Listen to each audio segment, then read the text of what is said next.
आखिर लंबाई हमारी बढ़ती कैसे है। देखिए, सबसे पहले तो आपको ये जान लेना चाहिए कि लंबाई के बढ़ने का मतलब हमारे हड्डियों की लंबाई का बढ़ना, यानी हमारे हड्डियों का ग्रोथ वर्टिकल डायरेक्शन में। और हमारी ये जो हड्डियों की ग्रोथ है लंबाई में, ये जनरली लड़कों में 16 साल तक और लड़कियों में लगभग 14 से 15 साल तक ही देखा जाता है। और ये हमारे शरीर में होता कैसे है, हमें यही तो जानना है। देखिए, हमारे शरीर में लंबाई का बढ़ना हमारे दिमाग से शुरू होता है। बच्चों में जब ग्रोथ एज का टाइम होता है तब उनके ब्लड में हाई अमीनो एसिड का level, low blood glucose level, low fatty acid level, या बच्चे जब खेलते कूदते हैं तब ऐसे टाइम में होता यह है कि हमारे ब्रेन में मौजूद हाइपोथैलेमस, जो कि हमारे शरीर में सभी प्रकार के हार्मोन को रिलीज करने वाला कंट्रोलर होता है, उससे एक हार्मोन रिलीज होने लगता है जिसे ग्रोथ हार्मोन रिलीजिंग हार्मोन कहते हैं। ये ग्रोथ हार्मोन रिलीजिंग हार्मोन क्या करता है, ये जाकर सीधे पिट्यूटरी ग्लैंड के एंटीरियर पार्ट को स्टिमुलेट कर देता है ग्रोथ हार्मोन रिलीज करने के लिए। अब जैसे ही पिट्यूटरी से ग्रोथ हार्मोन रिलीज हुआ,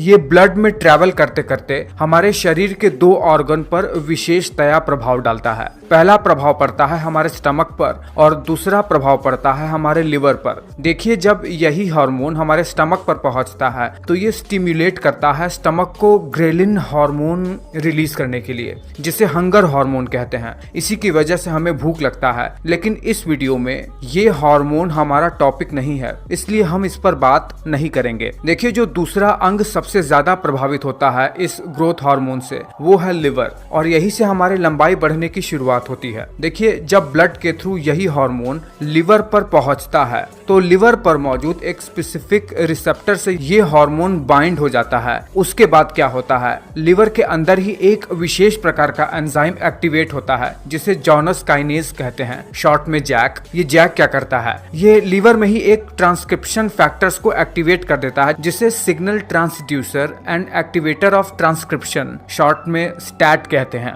ये क्या करता है, ये हमारे लिवर के सेल में मौजूद डीएनए के स्पेसिफिक जीन सीक्वेंस पर जाता है, जहां पर डीएनए क्या करता है, एमआरएनए प्रोड्यूस करके एक बहुत ही विशेष प्रकार के प्रोटीन को ट्रांसलेट करता है जिसे कहते हैं इंसुलिन लाइक ग्रोथ फैक्टर 1, यानी IGF-1। अब देखिए क्या होता है, यही IGF-1 ब्लड के थ्रू हमारे शरीर में हमारे मसल्स, हमारे बोन और हमारे कार्टिलेज जैसे टिश्यूज पर जाकर काम करना शुरू करता है, और इसी की वजह से हमारी बोन्स, हमारे मसल्स जैसे चीजों में ग्रोथ होता है। जब ये मसल्स में पहुंचता है तो मसल पर एक रिसेप्टर से बाइंड होकर एक बहुत ही कॉम्प्लेक्स प्रोसेस के थ्रू अमीनो एसिड को प्रोटीन बनाकर मसल बिल्ड करने में मदद करता है। पर इस वीडियो में तो हमारा ये टॉपिक नहीं है कि मसल ग्रोथ होता कैसे है, इसीलिए ये जानना हमारे लिए जरूरी नहीं है। हमें तो ये जानना है कि हमारे हड्डियों की लंबाई कैसे बढ़ती है। देखिए, जब ये बोन पर पहुंचता है ये IGF-1 प्रोटीन, तो ये क्या करता है, ये बोन के दो सेल के एक्टिविटी को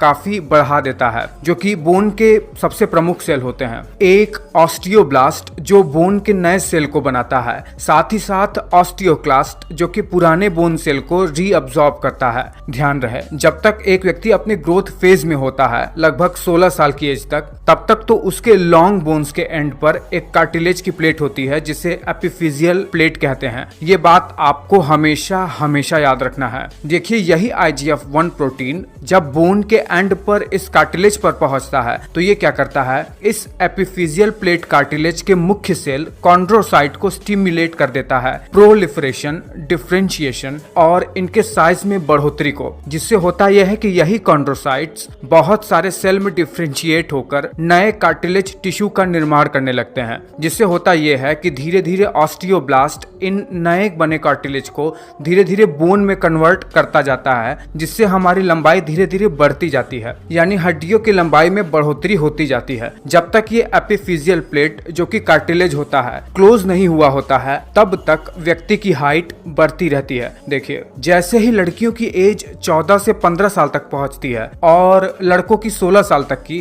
तभी टीनेजर्स में सेक्सुअल ग्रोथ होना भी शुरू हो जाता है, जिससे उनके अंदर एस्ट्रोजन और टेस्टोस्टेरोन की वृद्धि होने लगती है। ये दोनों हार्मोन क्या करते हैं, ये दोनों हार्मोन दरअसल हमारे ग्रोथ प्लेट को पूरी तरीके से फ्यूज करके उन्हें बोन में कन्वर्ट कर देते हैं, जिससे प्यूबर्टी आने तक ग्रोथ प्लेट ऐसा रह ही नहीं जाता जिससे कभी व्यक्ति की लंबाई बढ़ सके। अब देखिए, इससे ये बात सिद्ध होता है कि ग्रोथ एज में टेस्टोस्टेरोन और एस्ट्रोजन का बढ़ना हमारे लंबाई को दबाने का काम करता है। अगर आपको ये बात जानना है कि मेरा ग्रोथ प्लेट क्लोज हुआ है या नहीं, तो आपको डॉक्टर के प्रिस्क्रिप्शन से अपने हाथ या अपने पैर का एक्सरे करवाकर ये बात पता कर सकते हैं कि आपकी ग्रोथ प्लेट अभी ओपन है या नहीं। अगर आपकी ग्रोथ प्लेट ओपन है तो आपकी लंबाई बढ़ सकती है, और अगर ग्रोथ प्लेट क्लोज हो चुकी है यानी पूरी तरीके से बोन में कन्वर्ट होकर फ्यूज हो चुकी है, तो आप कुछ भी कर लीजिए, आपकी लंबाई नहीं बढ़ेगी। देखिए, ये IGF-1 का काम और क्या क्या होता है ये भी तो आपको जान लेना चाहिए। दरअसल ये हमारे एडिपोज टिश्यू पर जाकर एक्ट करता है, उन्हें लाइपोलिसिस करके इसी ट्राइग्लिसराइड को ग्लिसरॉल और फैटी एसिड में तोड़कर ग्लिसरॉल से ग्लूकोज बनाने